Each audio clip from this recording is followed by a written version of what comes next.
Hey guys, welcome back to LifeLink Pod. I'm your host, Lacey, and this season we're talking all things LifeLink culture. So who we are, what we do, and why we do it. Whether you're here to be inspired, to learn more, or just come along on the journey, we're so excited you're with us. So now, on to the pod. All right. Well, welcome back to the podcast. It is great to be back. It is great to be back. I know nobody else will feel this, but for us, it's been a minute. Everybody else, it's just been a week. Just 1 week.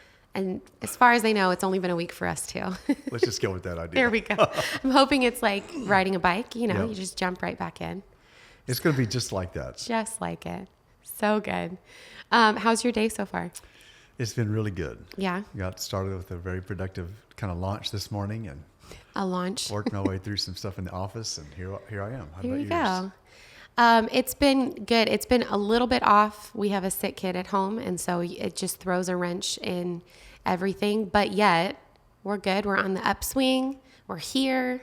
So, yeah, doing good. What do you have that you're looking forward to or excited about? Well, I'm actually leaving in the morning to go to Rocky Point for a city pastor conference. Oh, down yeah. there. So this That's will cool. be a great weekend. Yeah. And are you gone you're not gone all weekend? No, it's just an overnight. Oh, nice. So, do you fly, drive? No, we're driving this time. Okay. So just down to do a Thursday night encounter with probably 50 or 60 pastors, and then That's fun. come back. I'll take off in the morning and be back in the afternoon. Okay. All right. That's good. It reminds me of the time. One time you went on with a big group of people Right. to Rocky Point. Yep. And everybody, correct me if I'm wrong. So everybody made their way back, but there was like a lot of traffic at the border. Mm-hmm. And one by one, we're getting messages. Okay, we're back. But I hadn't heard from you and Mom. And I'm calling everybody. I'm calling you. You're not picking up. Mom's not picking up. And I kept hearing, oh, there was trouble at the border. And you hear trouble at the border, and your mind goes to the worst extreme cases. It always does that, doesn't it? And so it was like, it feels like 11 o'clock at night or 10 or 11. Like it was late, and everybody had been home for hours. And I'm calling, have you heard from my parents? No, they were right behind us. And finally, I mean, what did you turn your phone off? I can't remember. I don't remember if it was off or what, but it seemed like all of a sudden there was a good connection with my daughter on the phone. Yeah, but also everybody. I feel like you were getting messages from a bunch of people. And finally, you called me, and I answered, you are grounded. I've never heard you that upset on the phone. I was so frustrated. One, the injustice of it. I'm very high justice because I remember getting in trouble when I was a teenager and you were still paying my phone bill. Right. When I wouldn't answer, and you're like, excuse me, I pay for this. Answer when I call you. You're grounded from your phone. So there was that of like, you got mad at me when I didn't answer, and now you're not answering for me. But then also the fear of like, in my head, you were in a ditch on the side of the road in Mexico, you and Mom, and I didn't know where you were. And so that won't happen this time. So now I know. Yep. I also start checking in with you. So Yes. I'm kind of a little bit scarred from that. Me too. Okay. So now we know I'm going to get a call when you come across the border and you're safe. Okay. All right. Well, we are wrapping up our series on this season 1 has been all about our culture guide / towel card values. And we've made our way through those. And now we're just in core values. These are things that we hold to as a church, mindsets that we have anytime we approach anything within the building, but then it does leak into our everyday life. And so today we're talking about the phrase, I abandon smallness. And I feel like we just need to talk about like, what does that mean? Does that refer to, I abandon the idea of fitting into a smaller jean size? Is it like we abandon the idea of wanting to be a smaller church? Like we're just growing, we want to be a big mega church. Like what does it mean when we say I abandon smallness? So let's talk about it. All right. That is a great question. One of the things it really speaks to is the overall kind of paradigm or perspective that you look at life through. Okay. So for a lot of people, smallness really means just focusing on what is it that I want and what is it that I feel like I need, with no consideration of anybody else around them or any sense of mission or vision for their life, or just what do I do? What do I need to do to get to Friday? Oh, okay. Like just So, living for the just right kind now. of living in the moment, and Okay. just kind of what do I need to be? Do I need something to be happy? It's pretty much a self-oriented or self-centered perspective. Okay. So how does that come into play when it comes to the context of our church? Well, one of the things that is really, it's imperative that every church feels this way, but at some point you have to really make it real, and that is, we're not here for us. Well, exclusively for us. I mean, we actually do grow in our worship as we grow together, and we worship together and study together and all those things. So that's true. But we're here, if we think back to the commission, we're actually left here for the benefit of others. Right. So we can't ever afford to let ourselves just settle back into what's in it for me. It's not that God doesn't really aim at doing something in us and for us, but it's always that he's doing all that to strengthen us so that not only do we grow, but we're effective at doing what he wants to do for others around us. Right. Okay. So it's the mindset of I'm not just here for me and the just enough idea Yeah. of like, if I had XYZ, that would be enough. Or I think to me, thinking of I abandon smallness, I mean, it comes into play in so many different areas. One, okay, let's talk about within the context of life, right? Like the life that God has called us to. Thinking of, well, I abandon smallness, meaning I'm not going to limit, to me at least, I'm not going to limit my life based on my own limitations, but God, what do you have? Whether it's, what have you called me to, but also like, God, there in Ephesians, Ephesians 3:20 that talks about he can do exceedingly abundantly above all that I can ask, think, or imagine. That completely contradicts the idea of smallness or just enough. So in the context of my life, okay, God, what do you have for my life? And it'll exceed whatever I can imagine. But I think a lot of times we think of that in the context of he's going to give me whatever I want. But it doesn't always mean that. It could mean I couldn't imagine that this conversation with this person that I've worked with for 7 years that has been so anti-God all of a sudden wants to come to my church. Oh my gosh, that exceeds my expectations. Right. So I guess this challenges the idea of enough. Like that's enough, right? Yeah. But then even within the context of like, this comes into play a lot with like how we function, like our function as a staff or as a church. And it ties into excellence is our spirit of we're not thinking small. So we abandon that idea of small thinking, small church. This is good enough. But yet we do things with excellence and we're open to whatever, like, God, what is this? Like, big idea. So it's kind of nuancy, I guess. That's a great word and a great way to say it. It speaks to lots of different kind of tributaries of the topic itself. So you can take it any number of ways. But I love the way you're focusing that onto how we actually approach ministry, that we're not just here to crank out one more service. Right. We're not here just to get the function done. So it's done, but we're actually looking to see, God, what do you want to accomplish through it so that life change can happen, so that people are experiencing you, so that people are inspired, because so much about life is really constricting and limiting, and we feel so much of those pressures in our everyday life. So we walk into a worship context and are lost in the expanse of who he is, and we're reminded again how big our God is. Right. And so it's interesting that there is an effect that we bring to serve that can either kind of draw people down or really inspire people open and up.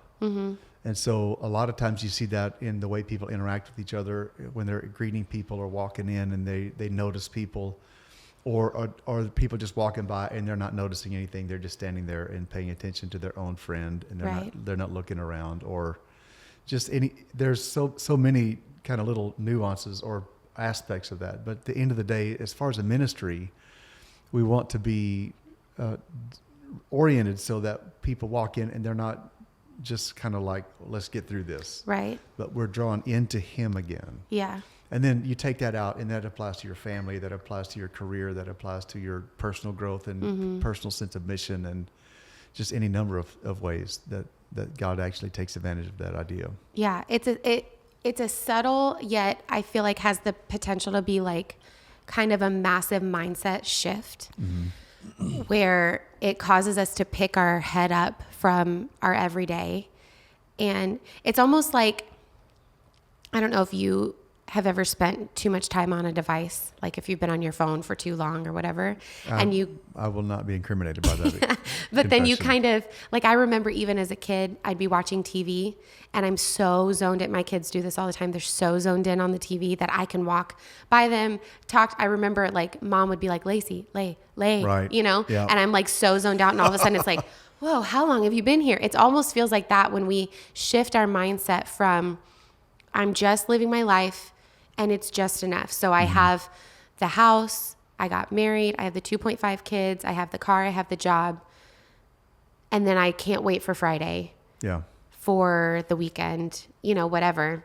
But when we shift this perspective in our mind, it's like when you turn off the TV and go, oh, there's so much more happening around me that I wasn't even aware of. Yep. And it opens the perspective. But I feel like that can be a little bit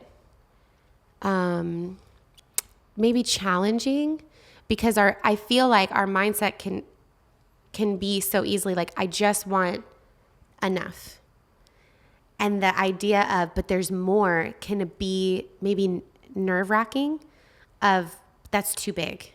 That's outside of my control. Yeah. It's outside of maybe the status quo or like what normal culture is, to even think there's more than this. Right. And challenge our thinking that God has more than what we even see. Like, it reminds me of the scripture that Jesus came to give us life and life abundantly, right. Not just enough. Right. So like looking at God's kingdom and even how Jesus did, there was nothing that's enough. It's, I've came to give you life abundantly, exceedingly above all you can ask, think, or imagine. Nothing in God's character is like, good enough. That's good enough. Yeah. Which then too can be a little bit like, but when is good enough good enough? Like, how, at least on our effort side, right? How do I know when? That's a little nuancy too, because Yeah. grace actually does provide that idea that we don't have to be perfect. Right. That he meets us right where we are. So it's really important to realize that he's not looking for perfection, but there is something to be said for the mindset that is, God, I'm available for more. So you take me just as I am, and then you grow me forward to what you created me to be. So it's not the tyranny of perfection. It's the invitation for growth and expanse and significance and all the things that really deep inside, we're wired for that. Every person is created in the image of God, and there is a deep, just wellspring of deposit of that sense of I'm supposed to be more than this. And so the craving for significance and destiny and all that stuff is in there, but it often gets kind of covered over and pushed down by so much around culture that seems to demand more. And so I wonder if sometimes we find ourselves actually kind of shrinking back into the just enough, almost in defense, because everything around us is pulling for more out of us. Right.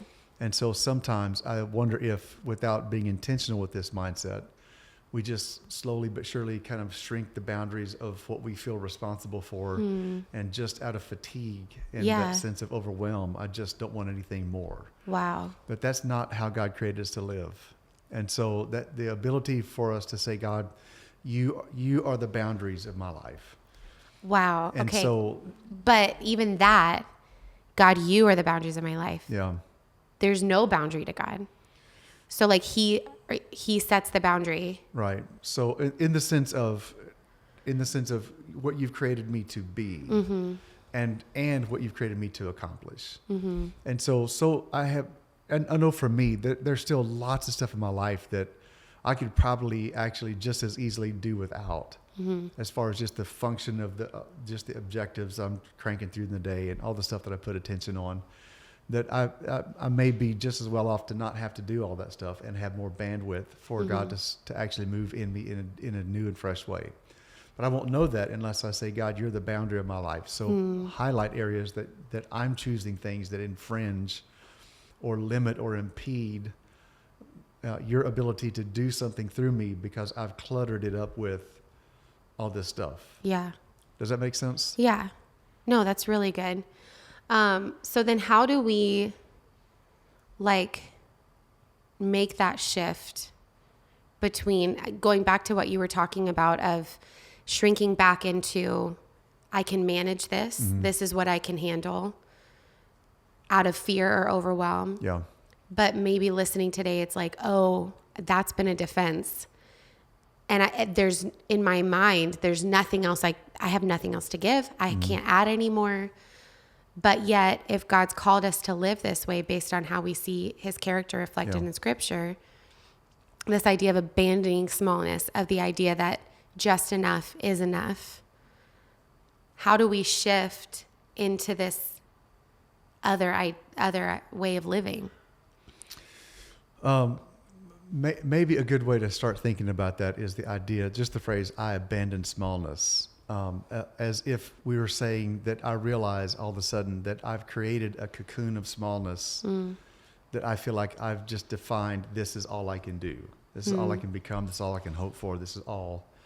And so that's just what I've just done that in my own self-defense. And maybe this conversation would be a catalyst for people who are not aware that they've done that, but just the idea that maybe I've done that would be enough to say, God, I don't want to live marooned on an island of insignificance and smallness. I don't want to live a self-centered, self-oriented, self-orbited life. I really do want to live full.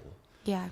And so I'm inviting you to come back into my awareness again and show me what in my boundaries that I've said, this is all I can handle, what actually doesn't fit here. What entertainment could I be willing to let go of in exchange for time that I could spend with you, that you could whisper greatness into my spirit again and challenge my perspective to imagine more. Yeah. Does that make sense? Yeah. So the idea of I abandon smallness may be of this small little idea where we realize, wait a second, I'm not looking at this right. And small isn't what I want. Yeah. I don't want just enough. I really want what God has. Does that make sense? Yeah. Okay. So at the same time, how does this idea and the idea of contentment play with each other? Because on one hand, I've got this small, my life is enough kind of idea, but then we're challenging it with, let's not be in a place of defense, or I'm doing this from a place of like, I can't give any more. But then the idea of contentment, of thinking, okay, I abandon smallness. God, I want all that you have exceedingly abundantly, and yet be content with where I am. How does that all fit together? For my perspective, as I'm listening to you talk about that, the competing dissonance in that is the idea that if I'm pursuing more for the sake of feeling more accomplished or just doing something that's more for my benefit, then at some point I may run into that issue again. I've overcommitted, I've done all this stuff, and I've just reached a point of diminishing returns. And that's not actually doing anything to fulfill me because I just launched on that idea to do more. Okay. So when it comes to the idea of contentment, I'm content when I actually am who God created me to be, and I'm doing what He created me to do. That doesn't mean I'm limited. It means I'm actually synchronized. Okay. So it's neither an equation I have to balance, nor this just open kind of without context approach. It's like, God, I want to be who you created me to be. So some of that's going to be stewarding my time. Some of it's going to be stewarding my resources, my skill sets and talents, my relationships. There's the idea of stewardship is in that, but still at the end of the day, it's God, what do you want? Yeah. And so as opposed to what do I feel like I want? So it goes back to everything, goes back to the heart. Everything goes back to that motivation. So what I'm hearing is like, okay, am I determining this is enough for me? Of I'm saying that's it, or I'm saying I want more, versus God saying this is the boundary, this is the limit where you have right now, Yeah. or we're gonna go move forward. But the motivation of the heart is, am I me driving or is it God driving? Right. Kind of idea. I feel like in this, it's difficult in some ways to bring sharp contrast and real definition to these things because these are heart issues. But at the end of the day, if my mindset is, God, I want what you want, at some point it sounds like, well, you're just kind of passing the buck to God and say, well, God, whatever. But I don't mean it that way. I'm just saying that if I'm really after what God wants, then I'm not putting an artificial limit on him. Neither am I saying it's just, this is all I want. It's, God, show me, because he knows how to actually show us then the actual scope of what he's wanting us to see and be a part of. Or when it comes to something in our family or a value in our household or a ministry we serve in or people we work with, if all we're doing is just doing what we think we want so that we feel good about that, then we're missing who God's created us to be, because his essence in us is really best exercised or experienced when he flows through us to touch others around us. Right. So living with that open idea, that open eye to see, God, what in this situation do you want? Is never, he will never actually overstretch us. He'll stretch us, but he won't overspin us, because Right. he knows exactly where we're at and what we can accomplish in that setting. And so he knows what he's doing in the future of our life too. So his enough for today may seem like a stretch, Right. but it won't be too much. But our ability to lean into that may be compromised if we're unwilling to actually let go of some things we've put in our life and said, this is just enough for me. Or if we're not paying attention. Or for sure. Right. So that goes back into what are the things that are in our life that could be taking up space that's unnecessary or causing our attention to be diverted from, God, what do you have? Right. And when we're saying living our life with that mindset of God leads everything in our lives, it's not like we're going to only be praying and taking communion our entire life and we're only at church, Right. It's like in everything, God, what do you want for this conversation that I'm having? Right. God, what do you want for tonight when we're hanging out as a family? Not just being pious, holy Christians at all, Right. that's a different idea, but it could be letting go of something, like if God pushes on our heart or an awareness of, I'm spending way too much time doing XYZ. Right.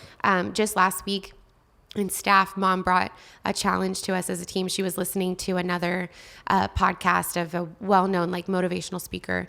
And he was talking about on average how we spend on average 4 hours a day on our phones outside of business or necessary communications, just on our phones. And cumulatively over time, what that looks like. And over a year, it equates to the same amount of hours that kids are in a year of school.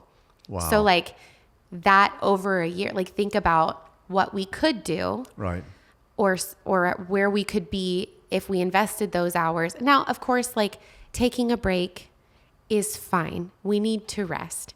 So a 20-minute break on your playing Wordle or Sudoku, that Yeah. works your brain, but it's just the mindless scrolling stuff. Where would we be at the end of a year if we invested that, even if we took 2 hours of that 4 Right. and invested it back into our relationship with God Yeah. or with our spouse or our family or friends? What would happen, honestly, just to tailgate with you on that idea, if we said, all right, let me start over again. I feel like one of the areas that we get sucked into that kind of vortex of lostness is when we're actually doing that to cope. Okay. So if anything I'm doing to cope, that's not actually oriented back to God and Lord, show me what to do in this situation and whatever, is going to feel at some point like I'm just doom scrolling or Yeah. whatever. Yeah. So, but if we took some of that time and said, all right, God, I'm just going to sit with you. Yeah. And we pick up our phone, and instead of actually turning it on, we just set it down and say, God, for the next 20 minutes, I'm closing my eyes, and it's just you and me. And I'm going to journal the impressions that you share with me in my heart, and I want to talk to you about what's going on. Yeah. How much more productive do you feel like that would be than seeing who's doing what on Right. what reel that somebody just put up? Right. And not that reels are bad, but just the idea of being intentional with that as opposed Yeah. to, I'm just going to cope. Right. And just fill my time. Right. And then at the end of the day, we're like, oh, I had no time to do anything today, but check your screen time. How much was on your phone? For sure. And then what is that modeling for our kids? Yeah. Or what does that say about our relationships around us when we're just sitting on our phones? But yet I see, even if it's 20 minutes, and then even if you fall asleep for 20 minutes and Yep. you're like, God, I'm going to be with you for 20 minutes, and you fall asleep, maybe your body needed a nap. Hey, honestly, just picture yourself in your father's lap Exactly. and just taking a nap. Yeah. So that's a really inspiring thought. But the idea of abandoning smallness is still, I feel like, really well suited with that approach to saying, God, instead of just coping or whatever it is, to maintain my little status quo, I'm going to be intentional with putting things in my day that gives me access to who you are again. What could those things look like outside of obviously spending time, like the basics, which is spending time reading God's Bible, spending time talking to him? What are some other ways that that could look like connecting with God in our everyday life? Well, it's obviously going to start by saying that there are times that should be in each of our days where we're saying these are moments I intend to spend with God. So if we're letting life happen to us, I guarantee you that's not happening. Right. So that intentionality was saying I'm going to frame my day so that I've got intentional times to connect with God is a good way to start on that. That's really good. I think even like giving the first 5 minutes of your day, like how often we reach for our phone because our alarm is on our phone. So we hit snooze, open whatever app, whether it's your email, your news app, your whatever. I just saw a message. Christine Kane was speaking of like David and Goliath. And she did this amazing illustration where she had a bed on the stage, and she's like, we're inviting Goliath into our bedroom, where first thing we do, we grab our phone and we start scrolling. That's inviting whatever that Goliath is just to hang out with you, whether it's insecurity, feeling like you're not enough, stress, so I'm just going to cope. And yet he's hanging out with me in my bedroom instead of let's take that first few minutes, right? I was like, oh my gosh, that's so good. And it has been so convicting. I've thought about that every day since when I grab my phone. And like, I'm not going to say the first thing I open is my Bible, but it's made me like, my thumb hovers over the app of like TikTok or whatever. And I'm like, I'm just going to at least put my phone down. And then like, I'll be like, okay, God, I'm giving you my day, which you had even mentioned in a recent sermon of the first thing I say, God, I'm giving you my day. And then whatever comes into my mind, I have this meeting or a conversation that I don't want to have. God, I give you that conversation. And I will say the days that I intentionally, even if it's as I'm getting ready for the gym, I push play on my Bible reading plan for the day. Those days, I feel a lot different inside versus I throw on somebody's vlog and watch somebody else live their life instead of living my own. Which, okay, that's a whole other tangent, but God convicts me of that all the time. I'll be watching these influencers. I think it's because I'm nosy and I like watching how other people live their lives. And so I'll be watching them and they're doing all these fun excursions and experiences. And then they take a moment to thank their followers because none of this would be possible without you watching. And I'm like, I'm funding their family vacation. You're totally funding their life. What could I be doing right now that could be saving for my own family vacation? I'm sitting here watching them live. Go touch some grass, put your phone down, get outside, touch some grass. And like, even that, going back to the question of like, how can we intentionally connect with God through the day? I think even the idea of touch grass, get outside, look at the sky. God made that, you know, and breathe in the fresh air And thank God for allowing you to do that. And it picks our eyes up from the just right in front of me. Right. And it's like, oh, wow, there's a whole big world out here, God, that you made. Yeah. I love that. Well, the idea of smallness, again, to me, is when we let life shrink back down into what I want, or what I feel like is just enough for me. And I feel like the best kind of intentional response to that is that heart to worship God and say, God, that I want to focus on you. So whether it's doing the dishes, that becomes an expression of worship, because God, I'm grateful that I have the ability to steward dishes. Right. I have these, and I'm grateful for dirty dishes because it gives me that opportunity to say thank you for these. Right. Or take out the trash, or pay the bills, or do homework with kids, or Yeah. whatever, or serve in church, or worship in church, or do small groups and go to pickleball, or whatever that is. But that idea that I'm not just living for just enough for me, but Lord, I'm living my life as worship to you, is a good way to start getting my mind back out of that little rut. Yeah. No, that's so good. I saw recently somebody said, with the idea of doing the dishes, of like a full sink of dishes means my family had meals. Right. And we spent time together. And a full, load of laundry means my kids are living their life, and I get to scrub the grass stains out, but because they were playing in the grass. It's that mindset shift of like, I forgot that this is what it's about. Yeah. It's, we're living our lives. And when we base it on God and like God leading us, it is so much more fulfilling, but it's so easy to flip back and forth.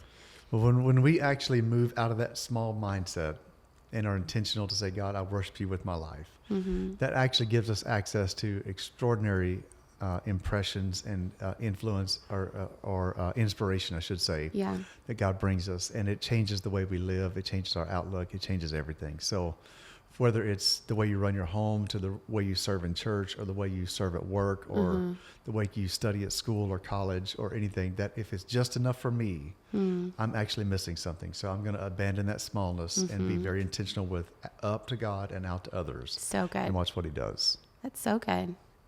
Well, I think we did it. Well, we're in abandoned smallness, let's abandon which some doesn't smallness. mean the idea of I abandon the idea of losing weight.